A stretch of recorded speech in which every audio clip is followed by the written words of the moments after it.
அல்ஹம்துலில்லாஹ். பரக்கத்து மிக்க இந்த மாசத்துல நம்ம எல்லோரும் அதிகமாக நற்செயல்கள் செய்தோம். நோன்பு வச்சோம், அதிகமாக தொழுதோம், குரான் ஓதுனோம், துவா செஞ்சோம். இப்படி அதிகமான நற்செயல்கள். ஆனா ரமலானுக்கு பின்னாடி என்ன நடக்கும்?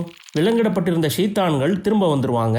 அதனால ரமலான்ல வணக்க வழிபாடுகள் மேல இருந்த ஆர்வம் ரமலானுக்கு பின்னால் குறையும். இதை சமாளிக்கிறதுக்கு அல்லாஹ் குர்ஆன்ல ஒரு அழகான துவாவை கற்றுத்தருகிறான். எங்கள் இறைவனே, நீ எங்களுக்கு நேர் வழியை காட்டிய பின்பு எங்கள் உள்ளங்களை அதிலிருந்து தடம் புரளச் செய்து விடாதே. உன்னிடமிருந்து எங்களுக்கு அருளை வழங்குவாயாக. நிச்சயமாக நீயே மகா கொடையாளி. ரமலானுக்கு பின்னாடி ஓதுறதுக்கு இந்த துவா மிகவும் பொருத்தமானது. ஜெய்க் அப்படிங்கிற வார்த்தை இந்த வசனத்துல பயன்படுத்தப்பட்டுள்ளது.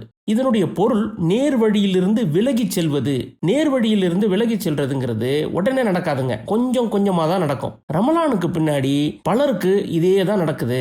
குரான் ஓதுறது குறைஞ்சிடுது, தொழுகையில் இருக்கிற ஆர்வமும் குறைஞ்சிடுது, நல்ல பழக்க வழக்கங்கள்லாம் காணாம போயிடுது.